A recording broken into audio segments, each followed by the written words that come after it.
Tamil digital நேயர்களுக்கு வணக்கம். நான் உங்கள் சதீஷ். இன்றைக்கி நம்மளுடைய நேர்காணலில் தூத்துக்குடியோடைய முன்னாள் மேயர், ராஜ்யசபாவுடைய முன்னாள் எம்பி, தற்போது பாரதிய ஜனதாவுடைய மாநில துணைத் தலைவராக இருக்கக்கூடிய சசிகலா புஷ்பா மேம் தான் இருக்காங்க. வணக்கம் மேம், எப்படி இருக்கீங்க?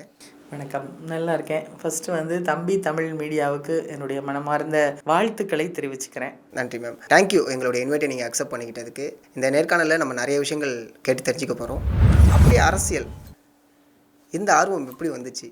அரசியல் ஆர்வம் ஏதாவது ஒரு கரியர்னு ஒன்று சூஸ் பண்ணணும். எல்லாமே நம்ம சின்ன வயசுலேருந்து எல்லாமே டாப் இது பண்ணிகிட்டே வந்துட்டோம். ஏதாவது நல்ல ஒரு ப்ரொஃபஷனில் பண்ணால் ஆல்ரெடி ஐஏஎஸ் ப்ரிப்பேர் பண்ணேன், ஐஏஎஸ் அகாடமி வச்சுருந்தேன்.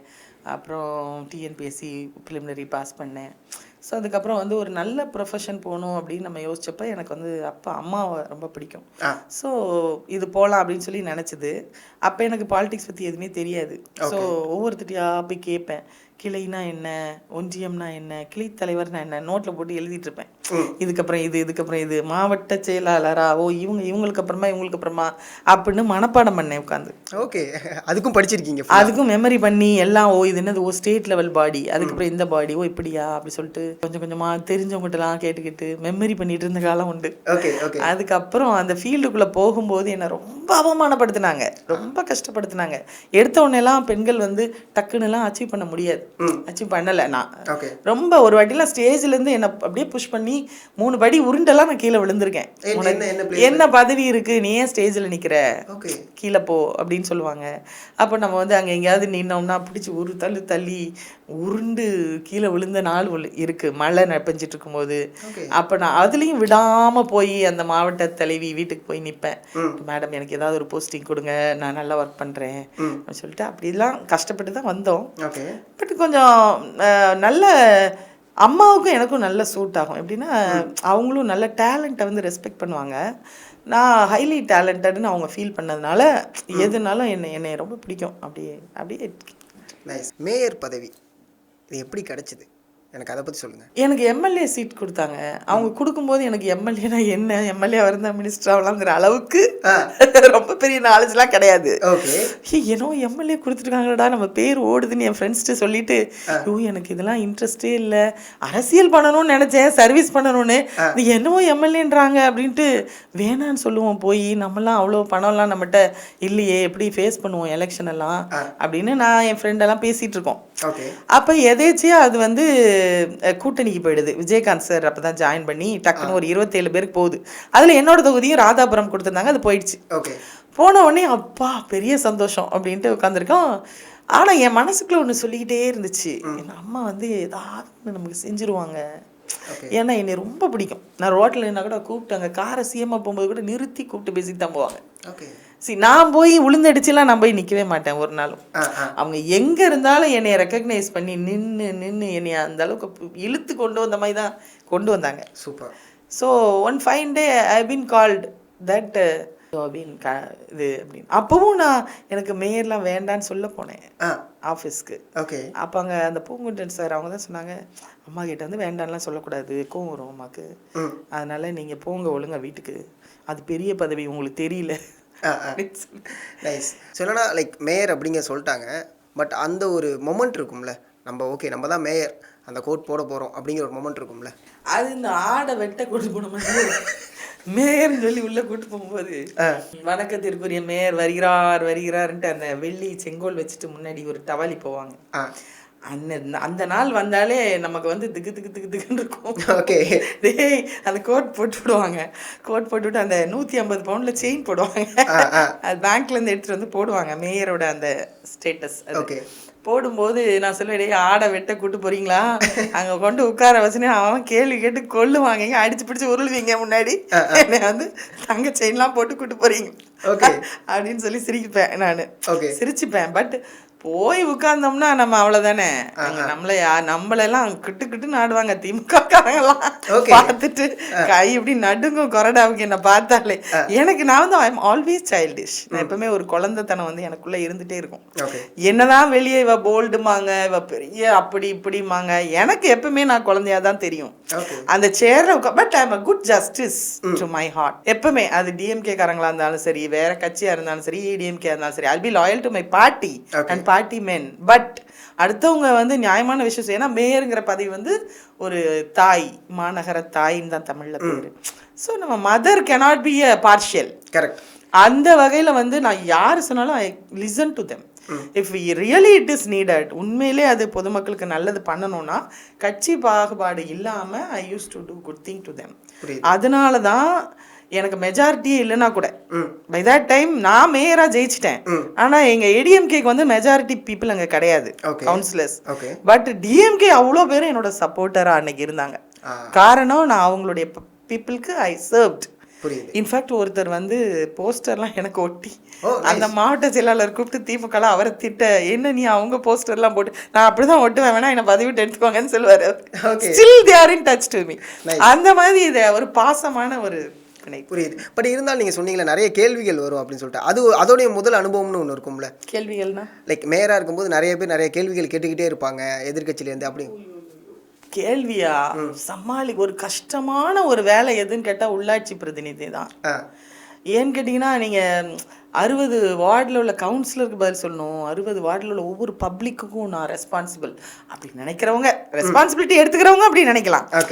சும்மா ஏதோ கலெக்ஷனை பார்த்துட்டு போகலான்னு நினைக்கிறவங்க அப்படியும் இருக்கலாம் பாலிடிக்ஸில். பட் எனக்கு வந்து ஒரு மனு வந்துச்சு, நான் அதை கரெக்டாக நோட் போட்டு ரெஜிஸ்டர் பண்ணி உண்மையிலே ஃபீஸிபிளா இல்லையா ஃபீல்டுக்கு போய் செக் பண்ணி திரும்ப ஃபோன் பண்ணி பண்ணிட்டோம் ஓகேயா அப்படின்னு கேட்பேன். இப்பயும் நீங்கள் தூத்துக்குடியில் போய் கேட்டிங்கன்னா சசிகலா புஷ்பாவோட ஒர்க் எப்படின்னு, அந்த தூத்துக்குடியில் மட்டும் நம்மளை வந்து she is a good administrator அப்படின்னு சொல்லுவாங்க. பட் வெளியில் வேறு மாதிரி பேசுவாங்க. நான் என்னோட ரெஸ்பான்சிபிலிட்டிக்கு நான் கரெக்டாக ஒர்க் பண்ணேன், அவ்வளோ. ஸோ மேயர் ஆகிட்டோம் அப்படிங்கும்போது நிறைய விஷயங்கள் உங்களுக்கு கட்சியிலேருந்து நிறைய விஷயங்கள் சொல்லி கொடுத்துருப்பாங்க. லைக் ஜெயலலிதா அம்மா வந்து இல்லை நீங்கள் இப்படிலாம் பண்ணணும், இதெல்லாம் நீங்கள் பண்ணவே கூடாது அப்படின்னு சொல்லிட்டு சில கண்டிப்புகளும் இருக்கும், செல்ல கண்டிப்புகளும் இருக்கும், கொஞ்சம் கோபமான கண்டிப்புகளும் இருக்கும். எனக்கு அந்த மாதிரியான அனுபவங்கள் சொல்லுங்களேன். இல்லை அம்மா அப்படிலாம் இதெல்லாம் செய்யக்கூடாது இதெல்லாம் செய்யணும் அப்படிலாம் எதுவுமே ரொம்பலாம் பேச மாட்டாங்க. ஓகே. ரொம்ப ஆக்சஸ் டு ஆளுங்கிறதெல்லாம் அம்மா பண்ண மாட்டாங்க. But she will watch.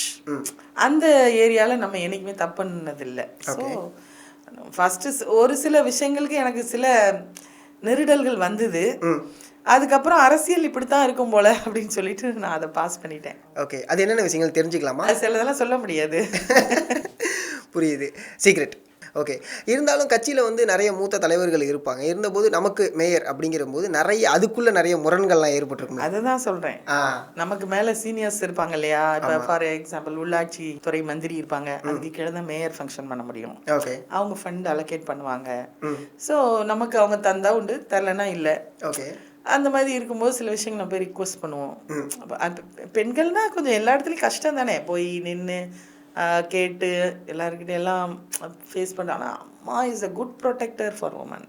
Okay. Okay. Amma வந்து பெண்களுக்கு வந்து எந்த இடத்துலையும் எங்கேயும் தப்பு நடக்கலாம் விட மாட்டாங்க, ரொம்ப ப்ரொடெக்ட் பண்ணுவாங்க. அது ரொம்ப அதெல்லாம் கிரேட். அந்த மாதிரி ஒரு லீடர்ஷிப் கிடைக்காது. எங்கே நான் தப்பை சுட்டி காட்டுற தைரியம் எனக்கு இருக்கோ அதே இடத்துல நல்லதை பாராட்டுற தைரியமும் எனக்கு இருக்குது. ஓகே. ஸோ அதெல்லாம் வந்து ரொம்ப பாசிட்டிவ் ஏரியாஸ் அம்மா கிட்ட. நான் எங்களுக்குலாம் நல்லா ப்ரொடெக்டிவாக ஃபீல் பண்ணோம். ஏடிஎம்கே ஒரு ஃப்ரீடம் இருந்துச்சு, கம்ப்ளீட் ஃப்ரீடம் இருக்கும். இப்போ ஃபார் எக்ஸாம்பிள் அந்த டைமில் வந்து ஃபஸ்ட்டு ஸ்டெர்லைட்டை மூடினது நான் தான். First Sterlite closed by me. Okay. எப்படின்னா அம்மா ஃபஸ்ட்டு மூடுறாங்க, ஸ்டெர்லைட் வந்து உடனே அதை திறந்துடுறாங்க, 100 கோடி ரூபா ஃபைன் கட்டி திறந்துடுறாங்க.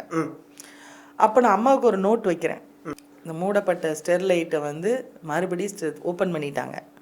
நீங்கள் சிஎம்மாக இருந்து மூடினதை என்னுடைய பகுதிக்குள்ளே இருக்கிற ஒரு இண்டஸ்ட்ரியை திரும்ப திறக்கிறதுக்கு நான் அலோவ் பண்ண மாட்டேன். உங்கள் ஒப்பீனியன் எனக்கு தேவை, நீங்கள் சொல்கிற மாதிரி I will function in it அப்படின்னு சொல்லிட்டு இந்த மாதிரி நான் ஒன்றும் டைரெக்டாக அம்மாட்ட கேட்பேன். ஓகே. Through the secretaries. புரியுது. ஜென்ரலி நேரெல்லாம் ரொம்ப மீட் பண்ண முடியாது. ஸோ இந்த மாதிரி கேட்டு செய்வேன். இன்னொன்று என்னென்னா பெரிய பெரிய டெசிஷன்ஸ், அதாவது முக ஸ்டாலின் அவங்க வந்து அந்த டைமில் வந்தாங்க, ஒரு பெரிய மாநாடு ஒன்று தூத்துக்குடியில் அரேஞ்ச் பண்ணியிருந்தாங்க. அப்போ நான் அந்த பக்கம் போகும்போது பெரிய தஞ்சாவூர் பந்தல்னு பயங்கர பிரம்மாண்டமாக கார்பரேஷன் ஏரியாவில் ரெடி ஆகிட்டுருக்கு. அப்போ நான் விசிட் பண்ணி அந்த பக்கமாக போயிட்டு இருந்தப்ப அதுக்கு முன்னாடி நாங்கள் எலெக்ஷனில் வரும்போது தமுக மைதானத்தில் அம்மாவோட மீட்டிங்க்கு அவங்க பர்மிட் பண்ணல. அதில் வந்து கிட்டத்தட்ட நிறைய பேர் சாகுற அளவுக்கு நான்லாம் செத்து போயிடணும்னு நினச்சேன். அந்த மாதிரி ஒரு நெருக்கடிக்குள்ளெல்லாம் அந்த ரோட்டில் நாங்கள் மாட்டினோம். எங்களுக்கு கொடுத்த இடத்த தர விடாமல் பண்ணாங்க. அது என்னை ரொம்ப பாதிச்சிருச்சு. ஏன்னா நான் அந்த இடத்துல சஃபகேஷனில் செத்து போக வேண்டியது, சாவை பார்த்துட்டு திருப்பி வந்தேன். அந்த மீட்டிங் போகும்போது. அப்போ எனக்கு அது எனக்குள்ள ஒரு பெரிய வலி. ஸோ அவங்க மீட்டிங் நான் நடத்த விடக்கூடாதுன்னு எனக்கு உள்ளுக்குள்ள ஒரு கோவம். ஸோ அம்மாவுக்கு நோட் வச்சேன், அம்மா நம்மளை வந்து தமுக்க மைதானத்தில் நடத்த விட மாட்டேன்னாங்க, இப்போ இவங்க இங்கே நடத்துறதை நான் நடத்த விட மாட்டேன், I need your advice in it அப்படின்னு நான் லெட்டர் கொடுத்தேன். ஓகே. அதுக்கப்புறம் அம்மா தவறுனதுக்கப்புறமா அந்த சீஃப் செக்ரட்டரி என்ன வேற ஒரு விஷயத்துக்கு நான் பார்க்கும்போது அவர் சொன்னார், பாருங்க சவுத்துல ஆள் ஒருத்தி இருக்கா, நீங்க தான் இருக்கீங்க எல்லாரும் நினைச்சுக்காதீங்க, சொல்றதுக்கு முன்னாலே அடிப்பா அப்படின்னு சொன்னாங்களாம். Okay. I got permission from her. I stopped that program actually. புரியுது. I stopped ஸ்டாலின் சாரோட ப்ரோக்ராம் ஸ்டார்ட் பண்றேன், கீதாஜீவன் வந்து இப்படி கை எடுத்து கும்பிட்டு அழுகுறாங்க, தயவு செய்து எங்களை விடுங்க அப்படின்னு. I never allowed because அது அரசியல்ல ரெண்டு பக்கமும் ஒருத்தருக்கு ஒருத்தர் கொடுக்கலாம், அது ஒன்றும் தப்பு கிடையாது. பட் அந்த வயசுல எனக்கு கொஞ்சம் அந்த ரத்தம் கொஞ்சம் துள்ளலான ரத்தமா இருந்துச்சு. ஓகே. ஏன்னா இது லைக் 2 டிசிஷனுமே வந்து சாதாரணமான டிசிஷன் கிடையாது. லைக் நீங்கள் ஸ்டெர்லைட் பற்றி பேசும்போதும் சரி, இந்த மாநாடு பற்றி பேசும்போதுமே சரி, ஏன்னா இது ரொம்ப பெரிய ஒரு விஷயத்த நீங்கள் முன்னாடி கொண்டு வந்து வைக்கிறீங்க. ஸோ அப்போ அவங்க சைட்லேருந்து இல்லை ஓகே ஃபைன் அப்படிங்கிற ஒரு டிசிஷன் ஒரு பெரிய கான்வோவாக போயிருந்துருக்குமே, எனக்கு அதை சொல்லுங்களேன். அம்மா யார்ட்டையும் ரொம்ப பேச மாட்டாங்க, ஆனால் அவங்க என்ன இந்த மாதிரி டெசிஷன் மேக்கிங்கில் என்னை ரொம்ப பிடிக்குதுங்கிறது எனக்கு எப்படி தெரியும்னா, நான் அம்மா செக்ரட்டரியேட் வரும்போது இல்லைங்க வரும்போது நாங்கள் அந்த பக்கம் நின்னோன்னா நிற்போம், அம்மா கார் போகுதுன்னா அம்மா அப்போ அப்படி க்ராஸ் பண்ணி போவாங்க, என்னை கூப்பிட்டு ஒரு வாட்டி கேட்டாங்க, சசிகலா புஷ்பா யூஆர் ஹியர், உங்களுக்கு ஏதாவது வேணுமா, இங்கே செக்ரட்டரியேட்ல எதுவும் ஹெல்ப் பண்ணணுமா, அதிகாரிகள் தயவு எதுவும் தேவைப்படுதா, இங்கே வந்திருக்கீங்களே அப்படின்னாங்க கூப்பிட்டு. இல்லைங்கம்மா எனக்கு ஒன்றும் இல்லைங்கம்மா, நீங்கள் வரீங்க நாங்கள் அதனால உங்களை பார்த்துட்டு போகலான்னு நின்றுருந்தேன். அவ்வளோதான். Because I know how to handle every thing. Okay. அவங்க அம்மா கிட்ட போய் ஒரு கம்ப்ளைண்ட் பண்ணி ஒரு ஆஃபீஸர்கிட்ட வேலை முடியலன்னு சொல்கிறதுக்கு ஐஏஎஸ் படித்தோம் நம்ம. புரியுது. அது நாட் நெசசரி. பட் ஆனால் நீங்கள் அந்த மாநாடு லைக் அதை நிப்பாட்டுங்கும் போது நிறைய அழுத்தங்கள் வந்திருக்கும்ல அதுக்கப்புறம் டிஎம்கே சைட்லேருந்து. டிஎம்கே அதாவது தூத்துக்குடியை வந்து ஏடிஎம்கே கோட்டையாக மாற்றிட்டேன் நான். ஓகே. ஆக்சுவலாக டிஎம்கே டெவலப் ஆனதே தூத்துக்குடியிலேருந்து தான். தூத்துக்குடிங்கிறது ஒரு ஹப்பு, அதுக்கு டிஎம்கேவோட கோட்டை சவுத் சைடில். அப்படியான ஒரு இடத்த அடிச்சு துவச்சி ஒவ்வொரு விஷயத்துலையும் பாடுபட்டேன் நான் அதை மாத்துறதுக்கு.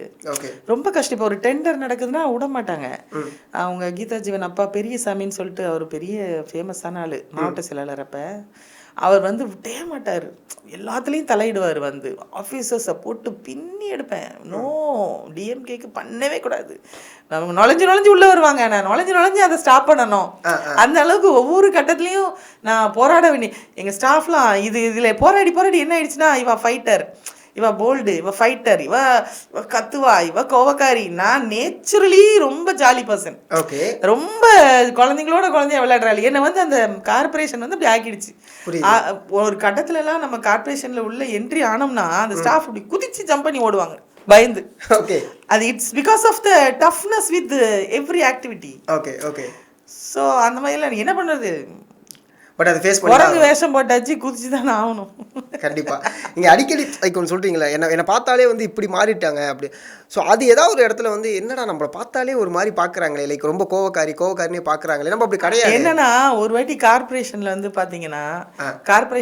பார்த்தீங்கன்னா ஒரு ஒரு இந்த இளைஞர்களுக்கு வேலை வாய்ப்பு கொடுக்கறதுக்குன்னு ஒரு டிபார்ட்மெண்ட் இருக்கு. அதுல வர ஃபண்டை வந்து இவங்க மாத்தி ரோடு போடுறதுக்கு மாத்தி விட்டாங்க. எனக்கு அது பிடிக்கல. எனக்கு ரொம்ப பிடிக்கும், இளைஞர்களுக்கு ஏன் வேலை வாய்ப்பு கொடுக்க கூடாது, ஒரு வார்டுக்கும் அவ்வளோ ஃபண்டு வருது, நம்ம அதை கரெக்டா பண்ணி பசங்களுக்கு வந்து ஒரு கம்ப்யூட்டர் கத்துக்கிற ட்ரைனிங் கொடுக்கறது, அந்த செல்போன் ரிப்பேர் பார்க்குற ட்ரைனிங் கொடுக்கறது, கஷ்டப்பட்ட பசங்க இதுல பலனடைவாங்கல்ல அப்படின்னு சொல்லிட்டு நான் ரொம்ப போராடுறேன் டிபார்ட்மெண்ட்டோட. அவங்க வந்து அப்படி இப்படின்னு 1000 காரணம் சொல்றாங்க. நான் கடைசியில சொல்லிட்டேன், நோ நான் சொல்றதா நீங்க பண்ணணும். நீங்க வந்து என்ன பண்ணுங்க, எல்லா கட்சியில உள்ள கவுன்சிலர்ஸையும் உட்கார வைங்க, அவங்களுக்கு நான் எக்ஸ்பிளைன் பண்ணணும், இதை அவங்களுக்கு ஸ்பாட்லேயே நீங்கள் அப்ளிகேஷன் கொடுக்கணும். இது வந்து ஒரு உயர்ந்த நோக்கம் இல்லைங்களா, எவ்வளோ பெரிய நோக்கம் இது. இவங்க சும்மா விட்டா அவங்க வந்து கமிஷன் வாங்கிக்கிட்டு காசு அடிச்சுக்கிட்டு பண்ணுறதுக்காக பண்ணுறாங்க. So I am pulling them to do good thing. இவங்க எல்லாம் என்ன பண்ணிட்டாங்கன்னா உள்ளே சேர்ந்து பிளான் பண்ணி ப்ரெஸ் எல்லாம் வர வச்சு அவங்களுக்குள்ளேயே சண்டை போட்டுக்கிற மாதிரி ஆக்கி டிஎம்கே, இதுக்கு நான் டிஎம்கே கவுன்சிலர் கூப்பிடணும் அவசியமே கிடையாது. எங்கள் கவுன்சிலர்ஸை இப்போலாம் நீங்கள் பார்த்தீங்கன்னா 5000 ரூபாய் கொடுக்குறாங்கல்ல, எல்லாருக்குமா கொடுக்குறாங்கன்னு நினைக்கிறீங்க? வேண்டிய ஆளுக்கு பேர் எழுதி வச்சுக்கிட்டு நிறைய பேர் அதில் மிஸ் ஆகிறாங்க. கட்சிக்காரங்களுக்கு தான் கொடுக்குறது. பொதுவாக அப்படி பண்ணுவாங்க, எந்த கட்சி ஆட்சிக்கு வருதோ பண்ணுறது தான். அந்த மாதிரி நான் நினைக்கல. நான் டிஎம்கே கவுன்சிலரும் அவன் வார்டில் ஓட்டு போட்டதும் எனக்கு மேயர் ஓட்டு போட்டது மக்கள். ஸோ அந்த இளைஞர்களுக்கும் போகணுன்னு எல்லாரையும் வர சொல்லிட்டேன்.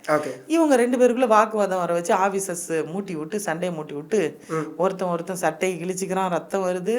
அதில் அப்படியே உட்காந்துருக்கேன். அடிச்சு பிடிச்சி ரத்தம் வருது. இவங்க சிரிச்சுக்கிட்டே அந்த கமிஷனர் என்ன பண்ணுறாங்க, மைக்கை வந்து சிரிச்சுக்கிட்டே பிடிச்சிக்கிட்டே ஹேண்டில் பண்ணுறாங்க. அந்த டைம் ஏன்னா ஒரு டிஎம்கே கவுன்சிலர் எந்திரிச்சு நின்று என்கிட்ட இப்படி அழுகுறாரு. மேடம் பாருங்க மேடம், கிழிஞ்சு ரத்தம் வருது, ஏடிஎம்கே காரன் அடிச்சிட்டான் அப்படின்றாரு. சி அதுல நீங்க என்ன பார்க்கணும் தெரியுமா, எவ்வளவு நான் நியூட்ரலா இருந்திருந்தா அவர் என்கிட்ட வந்து அதை என்கிட்ட சொல்லுவாரு. என் கட்சிக்காரன் அடிச்சிட்டாங்கிறத என்கிட்ட ஒரு பெரிய அளவு அந்த கவுன்சிலர் அந்த ஏரியால அழுதுகிட்டு அவர் ரத்த கரையோட சொல்றாருங்க. இந்த அம்மா வந்து மைக்க வச்சுக்கிட்டு கேஷுவலா ஆகின்னு சிரிச்சுக்கிட்டு இந்த திட்டம் அப்படின்னு ஆரம்பிச்சாங்க. குடுமா மைக்க கொடு அப்படின்னு. உனக்கு தரல, குடுனா கூடு அப்படின்னு சொல்லிட்டு இந்த ஸ்கீம் இப்படி இப்படி இப்படி இப்படின்னு சொல்லிட்டு சில இடத்துல மேயர் ரொம்ப நேரம் இருக்க முடியாதுங்க, நியூஸ் ஆகிடும். So I don't want to be in that. இது உடனே நான் டக்குன்னு முடிச்சுட்டு கிளம்பணுன்ட்டு பண்ணிட்டு இதெல்லாம் டிஸ்ட்ரிபியூட் பண்ணுங்கன்னு சொல்லிட்டு எந்திரிச்சு ரூம் வேகமாக போகிறேன். அது என்ன பண்ணிட்டாங்கன்னா தப்பா போர்ட்ரே பண்ணி இவா ஆஃபீஸர்ட்டு இருந்து புடுங்குவா, இவா ஆஃபீஸரை அடிப்பா, ஒரு டாமினேஷன். அடுத்து ஒரு 1 வீக் கழிச்சு நாங்கள் ஃபேமிலியோட ஊட்டிட்டு போனோம். ஒரு ஐஏஎஸ் ஆஃபீஸர் பக்கத்து டேபிளில் சாப்பிட்டு இருந்தவர் எந்திரிச்சு நைஸாக வெளியே ஓடினார். என்ன இவங்க ஆஃபீஸர்லாம் அடிப்பாங்களா? That was very bad experience. எப்படி ஒரு நல்ல விஷயத்தை எப்படி தப்பா கொண்டு போக முடியும் மீடியாங்கிறதுக்கு அது ஒரு மிகப்பெரிய. அன்னையிலேருந்து என் பேரை இவ அடிப்பா பிடிப்பா லைக் ஆமாம், நான் அதுக்குள்ளே நான் வரணும்னு நினைக்கிறேன். அண்ட் அதுக்கு முன்னாடி வந்து எம்பி. ஸோ இந்த பதவி இதை பற்றி என்ன சொல்லுங்கள், அதோடைய ஆரம்பம் அதை பற்றி என்ன சொல்லுங்கள். எல்லாமே என்ன காலப்போக்கில் தள்ளிட்டு போச்சுங்க. எனக்கு இது வேணும் அது வேணும்ல. நான் 2 வருஷம் கூட என்ன மேயராக இருக்க விடல, உடனே எம்பி கொடுத்தாச்சு. அதுக்கு முன்னாடி போய் தெருவா எல்லா ஒன்றியமும் போய் நீ போய் வந்து சுற்றுப்பயணம் பண்ணணும்னு அம்மா சொன்னாங்க. கத்தி கத்தி கத்தி தொண்டை இப்போ வரைக்கும் தொண்டை போச்சு. ஒரு 2014 எம்பி எலெக்ஷனுக்காக ரொம்ப ஒர்க் பண்ணேன். அது அந்த அமைச்சர்களுக்கெல்லாம் தெரியும், அவங்கவுங்க பகுதியில் ஒரு ஒன்றியம் விடாமல் நான் பேசினேன். ரொம்ப அந்த பேச்சு நல்லா இருக்குன்னு க்ரௌடு ரொம்ப புள்ளிங்க இருந்தது. அப்புறம் முடிச்சதுக்கு அப்புறமா அம்மாவே கூப்பிட்டு ராஜ்யசபா கொடுத்தாங்க. அது நிறைய அரசியல்வாதிக்கு இது பிடிக்காது, எம்பி பிடிக்காது. நிறைய பேர் எஜுகேஷனல் பேக்ரவுண்டு கம்மியா இருக்கும் பொலிட்டிக்கலி. நீங்க பாத்தீங்கன்னா ரொம்ப படிச்சவங்க பாலிடிக்ஸ் ரொம்ப கம்மியாக தான் வருவாங்க. அப்போ படிக்காதவங்களுக்கு வந்து அவங்க ஹிந்தியில் பேசுறது, இங்கிலீஷில் பேசுறது, அந்த நம்ம லாங்குவேஜில் இருக்காது அங்கே கான்வர்சேஷன். ஹவுஸில் வந்து பார்த்தீங்கன்னா இங்கிலீஷில் பேசுவாங்க, ஹிந்தியில் பேசுவாங்க. அப்போ அந்த டிரான்ஸ்லேஷன் ஃபெசிலிட்டி வந்து நம்ம ரொம்ப கம்மி அங்கே. நம்ம பேசணும்னா 2 நாளைக்கு முன்னாடி சொன்னால் அவங்க அந்த மைக் டிரான்ஸ்லேட்டர் உட்கார வைப்பாங்க, அவ்வளோதான். எல்லாமே எல்லாம் டிரான்ஸ்லேட் ஆகி வரும்னு கிடையாது. ஸோ அப்போ அவங்களுக்கு ரொம்ப பிடிக்காது. நிறைய பேர் எம்பியே எனக்கு வேணாம் அப்படின்னு சொல்லுவாங்க. ஏன்னா பெரிய ஏரியாவை ஃபேஸ் பண்ணணும்ல, 6 சட்டமன்ற தொகுதிக்கு ஒரு லோக்சபா எம்பி. அவங்க அலைஞ்சி திரிஞ்சு பாடுபட்டு அதை ஜெயிச்சு வந்து அங்கே போய் பார்த்தோன்னா அங்கே அவங்களுக்கு ஒன்றும் புரியாது. என்னையா இது, நான் என் காட்டில் ராஜாவாக இருந்தேன், இங்கே வந்து அடிமை மாதிரி பார்த்துருக்க வேண்டியிருக்கேன். நிறைய பேர் ஓடிடுவாங்க, எம்பி அடுத்த வட்டம் வேணான்ட்டு ஓடிடுவாங்க. நிறைய சீனியர் லீடர்ஸை பாருங்க, அந்த இங்கிலீஷ் நாலேஜ் உள்ளவங்க தான் விரும்பி இருப்பாங்க. எனக்கு வந்து அது புரிஞ்சுது. பட் நான் மேயராக இருந்து நான் கவுன்சிலராக இருந்த மாதிரி நான் ஃபீல் பண்ணேன். மேயராக இருந்து கவுன்சிலராக இருந்த மாதிரி. ஓகே, நான் வந்து மேயர்னா அதில் ஜஸ்டிஸ் இதில் உட்காந்துருப்போம்ல, நீதி சொல்லுவோம். கரெக்ட். இப்போ போய் கவுன்சிலர் சீட்டில் உட்காரச்ச மாதிரி தானே அது. ஓகே, அதெல்லாம் இப்பவும் என்னோட கோல் இன் லைஃப்னு கேட்டால் எனக்கு வைஸ் பிரசிடென்ட் ஆகணும். I want to be a chairman of the house because I served as councillor. Okay, so அதுதான் ரொம்ப பிடிச்சது இல்லை. அதனால அங்கே போய் உட்காந்துட்டு அங்கேயும் நான் ஹவுஸில் சும்மா இருக்க மாட்டேன். எல்லாரையும் வம்புக்கிழுத்து ஏன்னா போர் அடிக்கும். காலைல 9 மணி 10 மணிலேருந்து நைட்டு சம்டைம்ஸ் 9 மணி வரைக்கும் ஆகும். ஓகே, டெய்லி தூரமாக இருக்கும். ஸோ நம்ம தான் இருக்கிறதுலே கொஞ்சம் யங், ராஜ்யசபாவில் கொஞ்சம் ஓல்டு பீப்புளாக இருப்பாங்களே. ஸோ அதனால் நான் used to chat with all. அவங்க எக்ஸ்பீரியன்ஸை கேட்குறது. குலாம் நபி சார் அங்கே இருப்பாங்க, இங்கேருந்து அங்கே பார்த்து சார் அப்படிங்கிறது. காது கலாட்டா பண்ணிகிட்டே இருப்பேன் யாருக்கிட்டையாவது பேசிக்கிட்டு.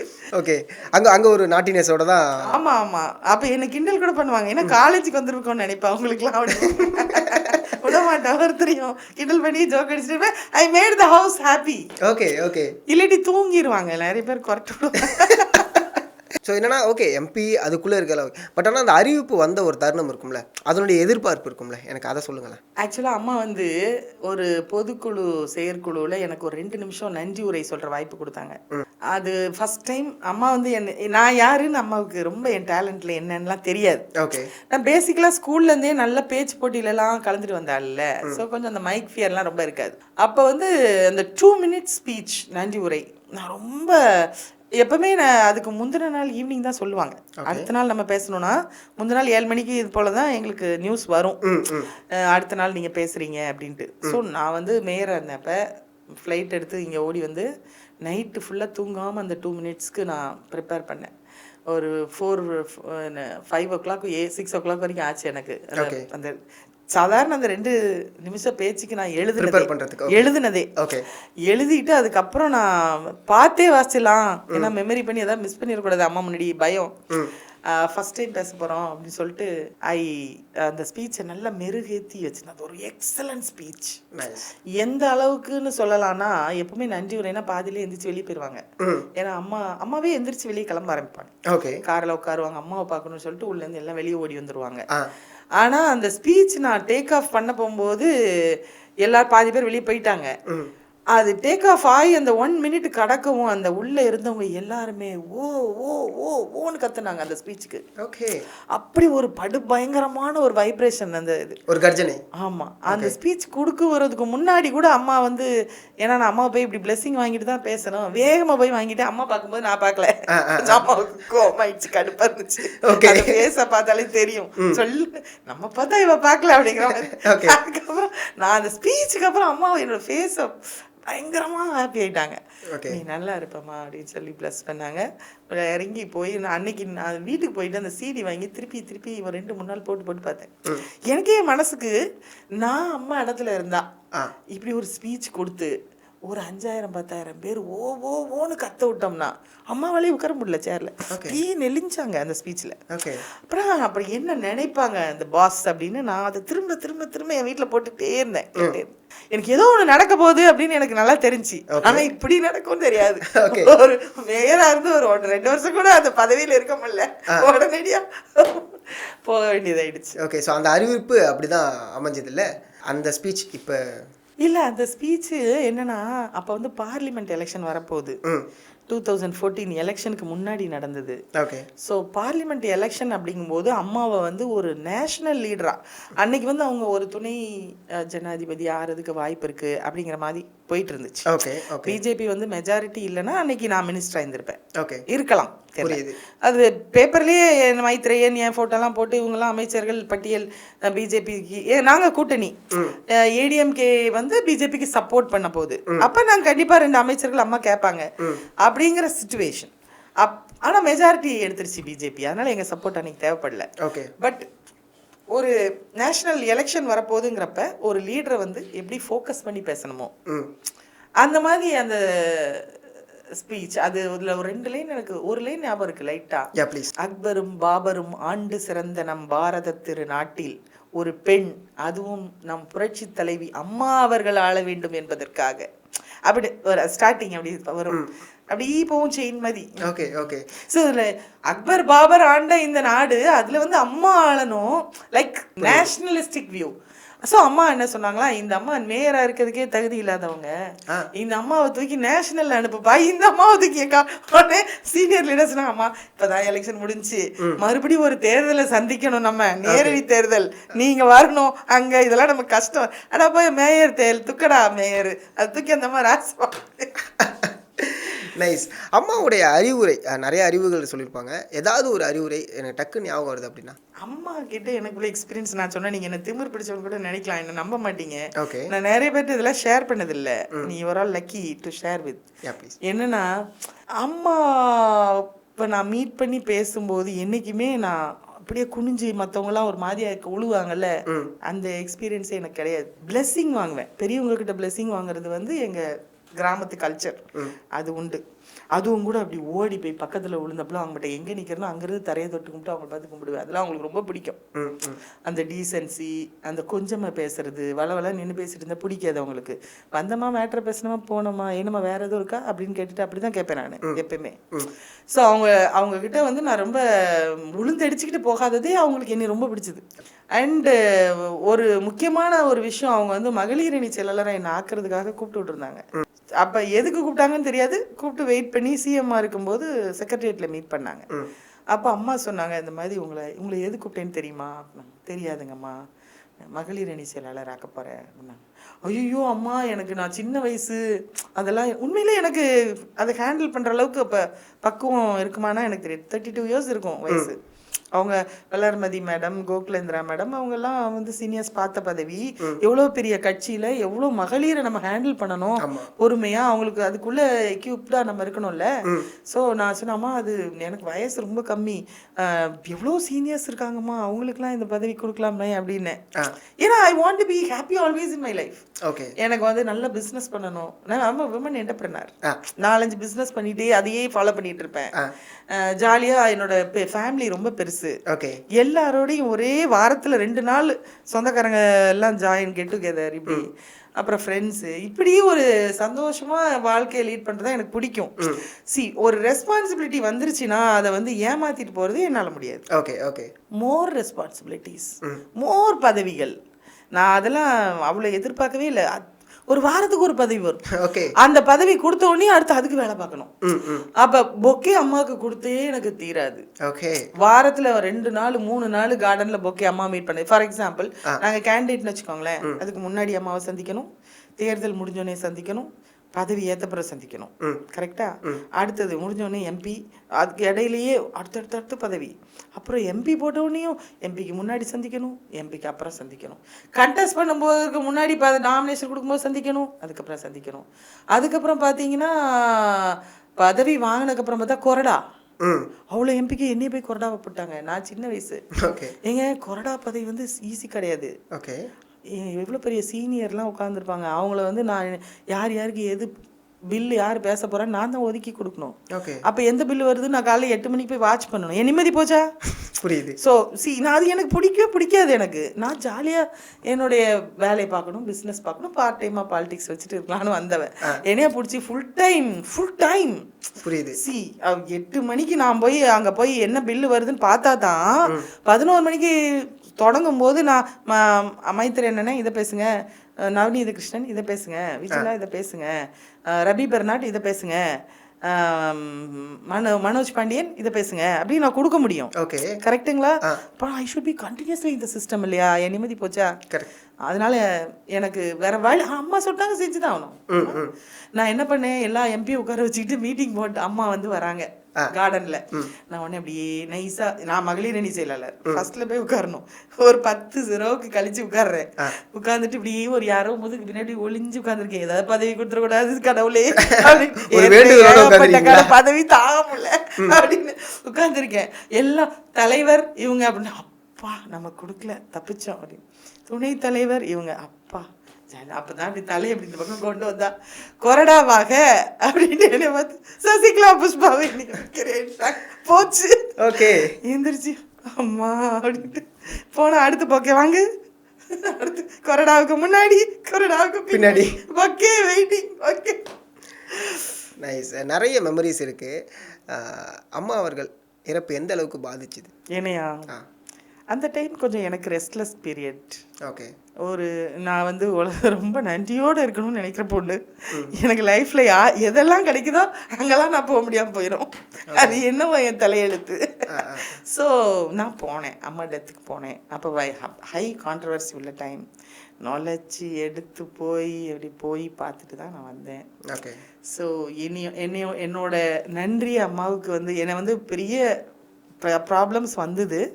பட் ஒரு நன்றி கெட்டவெல்லாம் நான் கிடையாது. அம்மாவுக்கு வந்து நான் என்றைக்குமே அம்மாவை வந்து நான் என்னோட பூஜை அறையில் வச்சு நான் அம்மாவை ஒரு நிமிஷம் நினைக்கிறது உண்டு. காலத்தின் கட்டாயம் மனிதர்களாக நம்ம வந்து அதை ஃபேஸ் பண்ணும்போது சில நேரங்களில் அவங்க சில விஷயங்களை நம்ம எதிர்கொண்டு தான் ஆக வேண்டிய கட்டாயம் வந்துடும். பட் அதை நம்ம வந்து அதுக்காக நம்ம அந்த கேரக்டரை இப்படி தான் அப்படின்னு நம்ம எடுத்துக்க முடியாது. இந்த சேலஞ்சு தான் விமனுக்கு ரொம்ப மோசமான சேலஞ்ச். ஓகே. உதாரணமாக நம்மளை ஒருத்தவங்க அரசியல் அறிமுகப்படுத்தியிருப்பாங்க, அவங்க பதவியே நமக்கு வரும், அவங்க எதிரியாக மாறுவாங்க. ஓகே. மனசு கஷ்டப்படுவாங்க, எதிரியா மாறாட்டி கூட அவங்க பதவி போகும்போது கஷ்டப்பட தானே செய்வாங்க. பட் நம்ம அவங்களுக்கு நன்றியோட இருக்கணும்னு நினைப்போம், கடவுள் கொண்டு இப்படி விட்டுருவார். ஓகே. ஸோ அம்மாவை நன்றியோட நினைக்கணும்னு நினைப்போம், ஆனால் அம்மாவுக்கே நம்ம துரோகம் பண்ணவளா ஆக வேண்டிய கட்டாயம் வரும். ஆனால் மனசளவில் நம்ம வந்து எவ்வளோ தூரம் அவங்கள நினைக்கிறோம் அப்படிங்கிறது இருக்கும். இதெல்லாம் இருக்கு. It's all life. புரியுது. ஏன்னா இப்போ நீங்கள் சொன்னனால கேட்குறேன், கான்ட்ரவர்சி அப்படிங்கும்போது அதிகமான கான்ட்ரவர்சிஸ் அண்ட் இந்த கேசஸ்லாம் ஃபேஸ் பண்ண அந்த ஒரு தருணம் இருக்குல்ல, அதை பற்றி என்ன சொல்லுங்கள்? எனக்கு கேஸ் ஃபேஸ் பண்ணதெல்லாம் எனக்கு ஒரு மேட்ரே இல்லை. It's all factual. I faced it very reluctantly and என்ன அது பாதிக்கவே இல்லை. அது எனக்கு ரொம்ப ஃபேம் கொடுத்துச்சு. ஓகே. அந்த boldness given me so much fame by that time. But நான் எதுவுமே அசால்ட்டாக எடுத்துக்கவே இல்லை. பிகாஸ் என்ன மேலே மட்டும் கேஸ் வரல, என் ஃபேமிலி ஃபுல்லாக அதில் அஃபெக்ட் ஆனாங்க. அம்மா, அப்பா, அண்ணன் எல்லாரையும் பிடிச்சி இழுத்து கேஸில் போடும்போது அது அம்மாலாம் பண்ணல, பின்னாடி உள்ளவங்க வேணும்னே பண்ணாங்கன்னு வைங்களேன். இந்த கட்சியில் உள்ளவங்க சிலர் என்னோட எதிரிகள் இருப்பாங்கல்ல, அவங்கெல்லாம் பண்ணது. அதனால நான் பட் ஐ ஃபேஸ்ட் இட். எல்லாமே ஃபேஸ் பண்ணிட்டு எல்லாம் குவாஷ் பண்ணிட்டேன். All the cases has been quashed. Okay. 5 case கிட்ட போட்டாங்க, எல்லாமே முடிஞ்சது. ஸோ ஒரு பெண் வந்து இவ்வளோ தூரம் பண்ண முடியுமானா எனக்கு அது சாதாரணமாக நான் ஜெயிச்சிட்டேன் என்னமோ. புரியுது. பட் நீங்கள் சொன்ன ஒரு விஷயம் இருக்குல்ல, ஒரு பெண் இவ்வளோ தூரம் பண்ண முடியுமா, இந்த உமன் பொலிட்டீஷியன் அப்படிங்கிறது அது எந்த அளவுக்கு ஸ்ட்ரகிள் அண்ட் சேலஞ்ச்? ரொம்ப ஸ்ட்ரகிள். அதை விட வீட்டில் சோறு பண்ணலாம், அவ்வளோ கஷ்டம். ஓகே. அது வந்து ஈஸி கிடையாது. அதில் ஆனால் ஒரு பேஷன் இருக்கணும். அதை ஃபேஸ் பண்ணி அடித்து பிடிச்சி நிற்பண்டா அப்படின்னு நிற்கிற பெண்கள் ரொம்ப சிலர் தான். பெண்கள் பாலிடிக்ஸ் வர்றது வந்து அவ்வளோ ஈஸிலாம் கிடையாது, ரொம்ப கஷ்டம். ஓகே. பல அவமானங்களை சந்திக்க வேண்டியிருக்கும். எந்த அளவுக்கு நம்ம அந்த சேரில் உட்காந்து கம்பீரமாக இருக்கிறோமோ அந்த அளவுக்கு அந்த சேர் போனதுக்கப்புறம் நமக்கு மறுபடியும் 0 லெவலுக்கு வர வேண்டி இருக்கும். அப்ஸ் அண்ட் டவுன்ஸ் இருக்கும் பாலிடிக்ஸில். பிகாஸ் இது மக்கள் தீர்ப்பு கொடுக்குற இடம் இல்லைங்களா, அதனால அந்த அந்த கட்சி நமக்கு வாய்ப்பு தரணும். ஏற்பட்ட ரிஸ்க் இருக்குது. இதெல்லாம் விட நிம்மதியாக ஃபேமிலியோட என்ஜாய் பண்ணலாமே என்னெல்லாம் தோணும். புரியுது. பட் நாய் வாழை புலி வாழை பிடிச்சிட்டோம், சுற்றி தானே ஆகணும். ஓகே. உங்கள் வாழ்க்கையில் பூ பாதைகள் அதிகமாக இல்லை முட்பாதைகள் அதிகமாக? எனக்கு எந்த பாதை இருந்தாலும் அதில் பெஸ்ட்டு அப்படி வாக் பண்ணி போனோமோ நம்ம போகிறது தான். அதை முள்ளா இருக்குமா இப்படி இருக்குமாலாம் யோசிக்கிறதுலாம் எதுவும் கிடையாது என்னை பொறுத்த வரைக்கும். எது best, see man has to take best optional decisions இல்லைங்களா. Life is all about decision makings. நம்ம பெஸ்ட் டெசிஷன்ஸ் எதுவோ அதை நோக்கி எடுத்து போயிட்டே இருக்க வேண்டியதான். முள் பாதைகள் இருக்க தானே செய்யும், முள்ளு குத்தும், முள்ளை தூக்கி போட்டு கொஞ்சம் காயம் மருந்து போட்டு போயிட்டே இருக்க வேண்டியதான். அதுக்கு என்ன செய்ய முடியும்? புரியுது. ஆனால் அரசியலில் வந்து பின்னாடி நிறைய பேக் ஸ்டாம்ப் நடக்கும் அப்படிங்கிற ஒரு விஷயங்கள் ஒன்று இருக்குல்ல, அதெல்லாம் எப்படி ஃபேஸ் பண்ணுறீங்க? அண்ட் யூ நோ தட்ல அந்த ஒரு விஷயம் இருக்கும்ல, அதில் எல்லாம் நடக்க தான் செய்யும். அதை பண்ணுறவங்க பண்ணிட்டு கீழே போய் நாசமாக போய் கிடப்பாங்க. ஃபேஸ் பண்ணி இருக்கிறவங்களுக்கு வெளியே போல்டாக நம்ம வந்து நம்ம இன்னும் ஃப்ளரிஷ் ஆகி வந்துட்டு தான் இருப்போம். ஓகே. மேல் டாமினேஷன் ஃபேஸ் பண்ணியிருக்கீங்களா? Yes, when I faced. But நம்ம வந்து மேல் டாமினேஷன் சொல்லிட்டு நம்ம அதை வந்து பயந்து பின்வாங்கினோன்னா நம்ம முன்னுக்கு வர முடியாது. ஓகே. அவங்க பண்ணுவாங்க, நம்மளுடைய விமன் போல்டுன்னு ஒன்று இருக்குல்ல, அதை பிடிச்சி எடுத்துகிட்டு மேலே வர வேண்டியதான். என்ன பண்ண முடியும்? புரியுது. பட் இருந்தாலும் பர்சனலாக அட்டாக் பண்ணுறதுன்னு ஒன்று இருக்கும்ல, ஸோ அதை எப்படி ஃபேஸ் பண்ணுறீங்க? பிகாஸ் அது ரொம்ப பர்சனலாக அட்டாக் பண்ணுறது தான் ரொம்ப ஹர்ட் பண்ணி விட்ருவாங்க. நம்மளால் அதுலேருந்து எழும்பி நடக்கிறதுக்கு, சொசைட்டியில் மூவ் பண்ணுறதுக்கு ரொம்ப கஷ்டம். ஓகே. பட் அதை வந்து நம்ம யார் என்ன வேணால் பேசிட்டு போங்க, நான் யாருன்னு எனக்கு தெரியும், என்னோட தொகுதி மக்களுக்கு தெரியும். நம்ம வந்து அவங்களுக்காகலாம் வாழ முடியாது, பேசுகிறவங்களுக்காக. அவங்க வந்து நமக்கு சோறு போட போகிறதில்ல. நம்ம யாரோ நம்ம மனசாட்சிக்கு நம்ம நல்லவங்கன்னா நம்ம சந்தோஷமாக தான் எப்பயும் இருப்போம். இல்லை பெண்கள் வந்து கேரக்டர் அசாசினேஷன் பண்ணுறதோ இல்லை, அதுதான் சமூகத்துக்கு ஒரு பெரிய வாய்ப்பு இல்லைங்களா. எங்களை கீழே அடிச்சு விடுறதுக்கு வேற என்ன வாய்ப்பு? நம்மளோட இயல்பான கேரக்டரை விட்டுட்டு இன்னொரு விதமா சித்தரிப்பாங்க இல்லையா, இப்படிம்பாங்க. அப்ப நம்ம சொசைட்டில வரும்போது அந்த மக்கள் வந்து அதுவா நம்ம பார்ப்பாங்க. பட் நம்ம அதெல்லாம் இருந்தா நம்ம அச்சீவ் பண்ணி நம்ம இல்லை அப்படி இல்லைன்னு நம்ம ப்ரூவ் பண்ண முடியாது. ஸோ நம்ம அதெல்லாம் ஒரு பக்கம் விட்டுட்டு நம்ம அச்சீவ் பண்ணோம்னா எல்லாம் போய்ட்டு சரியா போய்டும். கரெக்ட். ஏன்னா இப்போ ஒரு மீடியாவில் உங்களை பற்றின நிறைய விஷயங்கள் வரும்போது அதே தொகுதிக்கு நீங்கள் போகிறீங்க, அந்த மக்கள் பார்க்குறாங்க, அப்படிங்கும்போது அந்த பார்வை இருக்கும்ல. ஸோ அவங்கள ஃபேஸ் பண்ணக்கூடிய அந்த மொமெண்ட் அது எப்படி முடியும்? அது கஷ்டம்தான், கஷ்டமான விஷயம்தான். எல்லாரும் காதுபட பேசுவாங்க, பார்ப்பாங்க, காசிப் பண்ணுவாங்க. பட் அதெல்லாம் விட நம்ம எடுத்துக்கிற அந்த கோல் இருக்குல்ல, நம்ம கண்ணு முன்னாடி வந்து அந்த அர்ஜுனன் வில்லுக்கு தெரியுற அந்த குருவி கழுத்தா தான் நம்ம பார்க்க முடியும். ஓகே. அரசியல்னு வந்துட்டோம், வெளியே வந்துட்டோம், எல்லாம் நல்லதான் பேசணும், நம்ம எப்படி நினைக்க முடியும்? பேசுறவங்க பேசிட்டு தான் இருப்பாங்க. நமக்குன்னு ஒரு கோல், என்ன அளவுக்கு பாலிடிக்ஸ்ல கஷ்டப்பட்டு அசிங்கப்பட்டவங்க யாரும் இருக்க முடியாது. அரசியல்னு ஒரு விஷயத்துக்கு வந்ததுக்காகவே ரொம்ப கேவலப்பட்டு அசிங்கப்பட்டு ரொம்ப மனம் உடைஞ்சு போற அளவுக்கு துன்பம் துயரப்பட்டதுன்னா எனக்கு தெரிஞ்சு நான் தான் லிஸ்ட்ல நம்பர் 1 இருப்பேன்னு நினைக்கிறேன். அந்த காலத்துல மேடம் டயானா வந்து ஓடுவனாங்கன்னு நாங்கள் படிச்சிருக்கோம். அரசியல் ஒரு குடும்பத்துல இருந்து அவங்க பாவம் கஷ்டப்பட்டாங்க. அந்த எனக்கு தெரிஞ்சு அந்த அளவுக்கு ஓடுன்னு ஓடினேன் நான் ஒரு காலகட்டத்துல. பட் எப்பயுமே நான் எனக்கு அதை ஒரு பெரிய துன்பமா நான் எனக்கு ஃபீல் பண்ணதே கிடையாது. அது ஏனே தெரியல. எந்த துன்பமும் என்னை பாதிக்க வைக்கவே முடியாது. பிகாஸ் நல்லா ப்ரேயர் பண்ணுவேன், நல்லா விளையாடுவேன், நல்லா சாப்பிடுவேன், நல்லா சமைச்சு கொடுப்பேன், மற்றவங்கள சந்தோஷப்படுத்தி பார்க்கணும் எனக்கு ரொம்ப பிடிக்கும். படிச்சுட்டே இருப்பேன். ஸோ நாலேஜை நம்ம டெவலப் பண்ண நமக்கு வந்து மற்றதெல்லாம் ஒன்றுமே தெரியாது. புரியுது. அதேமாரி ஃபேமிலிக்கான டைம் ஒதுக்குறது அது எப்படி முடியும்? ஏன்னா தொடர்ச்சியாக பதவிகள் இருக்குது, அதை தாண்டி ஒரு ஃபேமிலி மூமெண்ட் இன் பாலிடிக்ஸ் அப்படிங்கிறது ஒன்று இருக்குல்ல. ஸோ அதில் ஃபேஸ் பண்ணக்கூடிய ஸ்ட்ரகிள்ஸ் இருக்கும், சேலஞ்சிங் இருக்கும், ஃபேமிலியை உள்ளே இழுப்பாங்க, இவ்வளோ விஷயங்கள் இருக்குது. ஒரு ஃபேமிலி உமனாக அதை நீங்கள் எப்படி ஃபேஸ் பண்ணுறீங்க? ஸ்ட்ரகிள் நிறையா தான் இருக்கும். இப்போ எனக்கே பார்த்தீங்கன்னா தூத்துக்குடியில் வீடு, டெல்லியில் வீடு, சென்னையில் வீடு, ஈசிஆரில் வீடு, ஹஸ்பண்ட் ஒரு இடத்துல இருப்பாங்க, குழந்தை ஒரு இடத்துல இருப்பாங்க, நம்ம ஒரு இடத்துல இருப்போம்.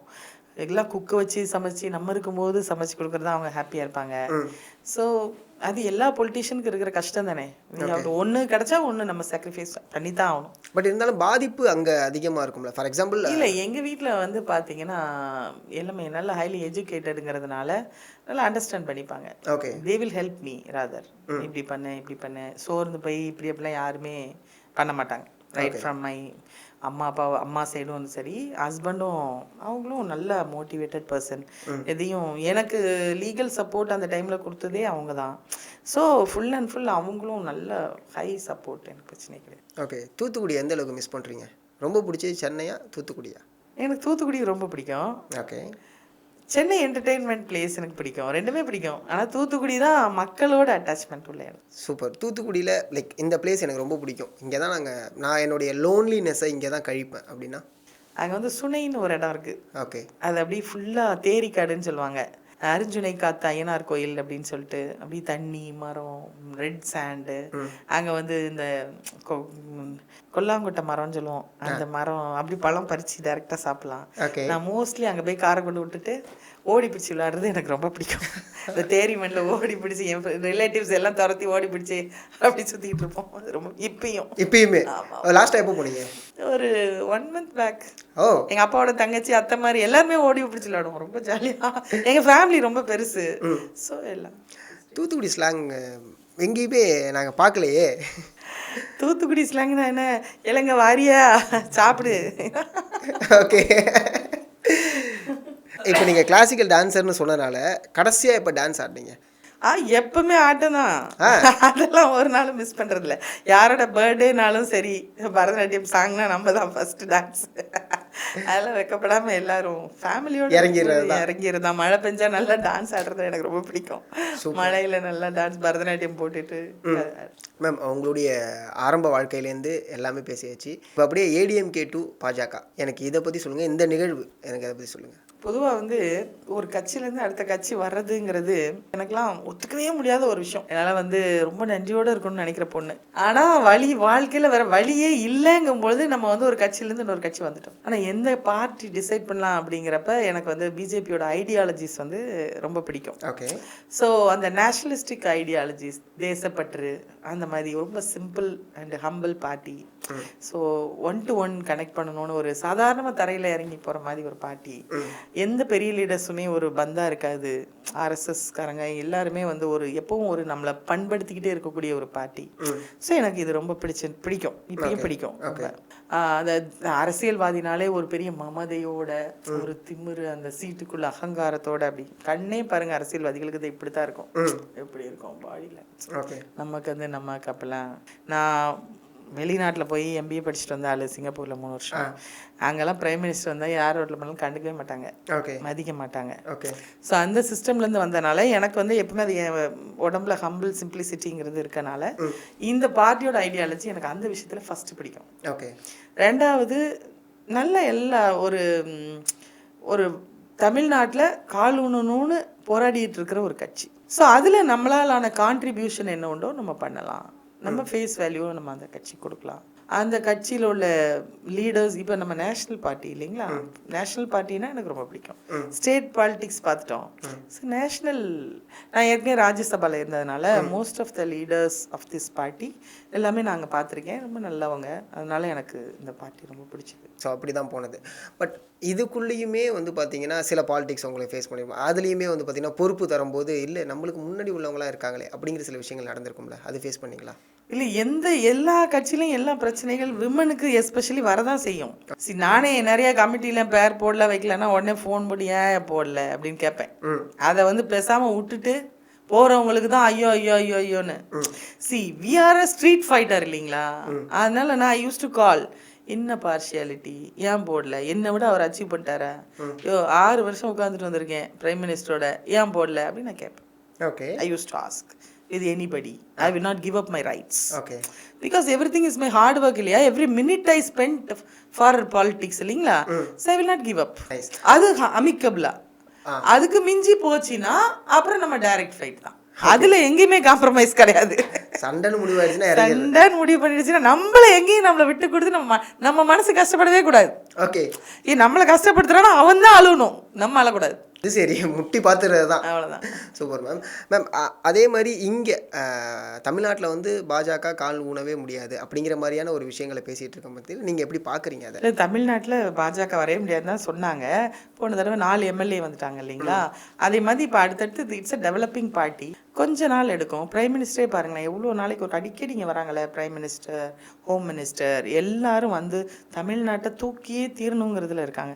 அந்த விதத்தில் நம்ம சூஸ் பண்ண பார்ட்டி நல்ல வேலை ஒரு நல்ல பார்ட்டியில் வந்தோம் அப்படிங்கிறதுல இருக்குது. நல்ல டெவலப்மெண்ட் இருக்கிற பார்ட்டிங்கிறனால we have good future in it. Okay, ஏன்னா டிஎம்கேவுடைய எதிர்ப்பு அப்படிங்கிறது பாஜகவுடைய எதிர்ப்பை தான் அவங்க முன்னெடுத்து வச்சுக்கிட்டே இருக்காங்க. அதை நீங்கள் எப்படி பார்க்குறீங்க? ஐடியாலஜிக்கலி 2 பேரும் பெரிய எதிர்ப்பான கட்சி தானே. இது வந்து கடவுளே இல்லை, மதம் கிடையாது, யார் கடவுளுங்கிற மாதிரி பேசுகிற பார்ட்டி. ஸோ நம்ம வந்து பார்த்திங்கன்னா அப்படி இல்லை, எல்லா மதத்தினரும் உண்டு. ஆனால் இவங்க வந்து திமுக வந்து எங்கள் பார்ட்டியை வந்து வேறு மாதிரி சித்தரிக்கிறாங்க. எக்ஸாம்பிள் கோவா மெஜாரிட்டி கிறிஸ்டியன்ஸ், அதில் பிஜேபி தானே ruling party. So Christian support இருக்குது பிஜேபிக்கு.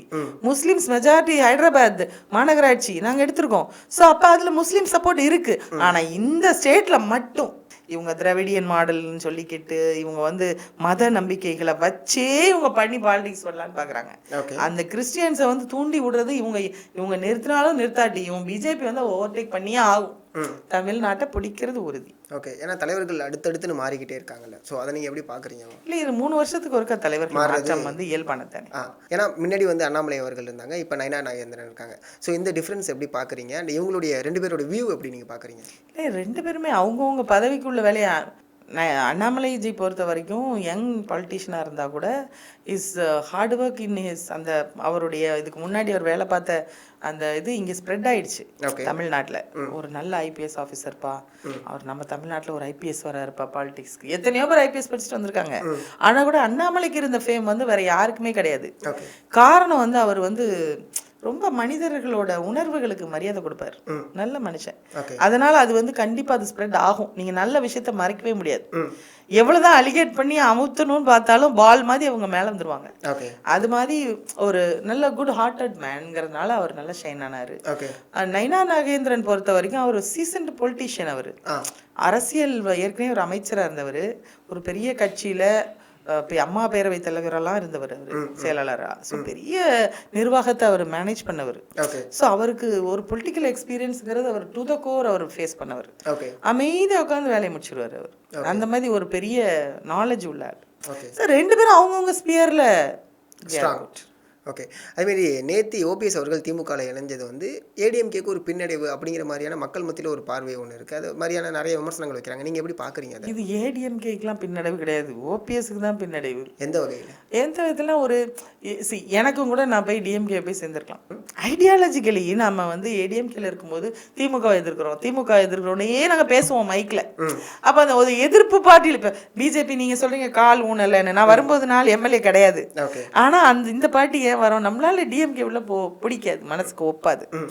ஆனால் இவர் வந்து ஒரு சிஎம்மாக இருந்து அதில் உள்ள எம்எல்ஏஸ் எல்லாம் எதிர்த்து பேசி அந்த டிஎம்கே அப்போஸ் பண்ணி பேசினவர் அந்த கட்சியில் போய் சேர்றதுங்கிறது கொஞ்சம் ஒத்துக்க முடியாததாக இருக்கு. மக்கள் பார்க்குறாங்க வேற வழி இல்லாமல் போறாரு. அப்படி அவரை யாரும் பெருசாக மதிக்கலை. அவரை எங்கேயுமே அவர் பெருசாக ஒன்றும் எப்பயுமே ஒரு வைப்ரண்ட் பாலிட்டிஷியன்லாம் அவர் கிடையாது. அவர் எப்பயுமே ஒரு ஒரு மாதிரி அப்படியே தான் இருப்பார். அவரை நம்பி பின்னால் நின்னவங்க தான் பாவம் இன்னைக்கு. மற்றபடி அது ஒன்று ஏடிஎம்கேக்கு ஒன்றும் பின்னடைவு கிடையாது. அங்கே உள்ளவங்க ஏடிஎம்கேலேருந்து தான் வந்து சேர்றாங்க. ஐயோ இவர் பின்னாடி ஏன்டா போனோம் அப்படி. ஓகே. ஏன்னா தாய் கட்சியில் போய் சேர போகிறேன் அப்படிங்கிற மாதிரியான ஒரு வார்த்தையை பயன்படுத்தியிருந்தாங்கல்ல. அது தாய் கட்சியில் போய் சேர்றதுக்குங்கிறது வந்து அதெல்லாம் சும்மா ஜிம்மிக்ஸ் வேர்டு. அது தாய் கட்சி எதை வலுவாக எதிர்த்துச்சோ அந்த எதிர்கட்சியில் தானே போய் சேர்ந்துருக்காரு அவர். ஓகே. தாய் கட்சியிலேருந்து சேர்றதுன்னா அப்போ அப்படி பார்த்தா தாய் கட்சி எதிர்த்து தானே அதிமுகவே உருவாச்சு. அப்புறம் அதில் போய் சேர்ந்தா என்னென்னா ஓபிஎஸ் அவர்கள் பிரதமர் மோடியை நிறைய விஷயங்களை புகழ்ந்து பேசியிருக்காங்க, நம்பினார். பட் ஆனால் இப்போ கைவிட்டதுனால தான் அங்கே போயிட்டாங்களா மேம்? ஒருத்தவங்க வந்து கையை பிடிக்கணும் அப்படின்னா அவங்களுக்கு பின்னாடி ஒரு பேக்கப் இருக்கணும், பேக்ரவுண்ட் இருக்கணும். அவருடைய ஆதரவாளர்கள் எத்தனை பர்சன்டேஜ் இருக்காங்க, எவ்வளோ பேர் அவர் பின்னாடி வச்சிருக்காரு? அவர் பையனை தவிர ஒரு சின்ன குடும்ப பேக்ரவுண்டை தவிர கொஞ்சம் பேர் ஏதாவது செய்வார்னு பின்னாடி இருந்தவங்க. கடந்த காலமே பாருங்க, எல்லாரும் கலந்து போய் வேற வேற கட்சியில் சேர ஆரம்பிச்சிட்டாங்க அவர் பின்னாடி இருந்து. மனோஜ் பாண்டியன் போய் டிஎம்கேல போய் சேர்ந்தாரு, அவர் கூடவே நின்னவர். ஸோ எல்லாருமே அப்போ அவரை நம்பியே பின்னாடி யாரும் இல்லையே. அப்புறம் எப்படி மோதிஜியை போய் நீங்க போய் இன்வைட் பண்ணணும், பார்க்கணும், நீங்க எதிர்பார்க்க முடியும்? See, you should have some capacity to meet some, இல்லையா? He's a prime minister. அவர் உங்களை பார்க்கணுன்னா உங்களுக்கு அதுக்குள்ள வெயிட்டேஜ் இருந்தால் தானே வேல்யூ பண்ண முடியும். ஸோ மேம் ஃபைனலாக ஒரு சின்ன ரேபிட் ஃபயரு. நான் இங்கே இருக்கக்கூடிய தலைவர்களுடைய பெயர்கள் சொல்கிறேன், உங்கள் மனசில் இருக்கக்கூடியதை சொல்லுங்கள், சரிங்களா மேம்? முதல்ல ஜெயலலிதா அவர்கள். மகாசக்தி அவங்க. ஓகே. கலைஞர். அரசியல் தந்திரம் தெரிந்த சாணக்கியர். பிரதமர் மோடி. விஸ்வகுரு, உலகமே போற்றக்கூடிய தலைவர். ராகுல் காந்தி. பாவம் சின்ன பையன் மாதிரி பரிதாபத்திற்குரிய நபர். ஓகே. முக ஸ்டாலின். நாங்கள் அப்போல்லாம் பஃப்னு சொல்லுவோம், இப்போ கொஞ்சம் பரவாயில்ல. எடப்பாடியார். ஒரு பெரிய கட்சியை கட்டுப்பாட்டுக்குள் வைக்க வேண்டும் என்று கொண்டு வந்தவர். உதயநிதி ஸ்டாலின். செங்கலை தூக்கியே நம்ம பெரிய ஆளாயெல்லாம் நினச்சி அன்றைக்கி அங்கே எய்ம்ஸும் வந்துருச்சு. பாவம். நயினார் நாகேந்திரன். அரசியல் அனுபவம் மிகுந்தவர். அண்ணாமலை அவர்கள். கருணை உள்ள ஒரு மனித ஞானி. தாவேகா தலைவர் விஜய். அரசியலில் போக போக தெரியும் அவருடைய திறமை என்ன என்று, இப்போது கணிக்க முடியாது. ஃபைனலாக உங்களை பற்றியே கேட்குறேன், சசிகலா புஷ்பா. பாவங்க. ரொம்ப நன்றி தம்பி. தமிழ் மீடியா டிஜிட்டல் சேனலுடைய உங்கள் அத்தனை பேரோட உழைப்புக்கு நிச்சயமாக கடவுள் நல்ல ஒரு பலன் கொடுப்பாங்க. உங்கள் மக்கள்கிட்ட வந்து நீங்கள் நிறைய புதுசாக இருக்கிற விஷயங்களை எடுத்துகிட்டு போகிறீங்க. இது வந்து என்றைக்கும் ஜெயிக்கும். Talented team you have. So all the very best. ரொம்ப நன்றி மேம். உங்களோட நேரத்தை எங்களுக்கு கொடுத்ததுக்கு மிகப்பெரிய ஒரு நன்றி மேம். வணக்கம்.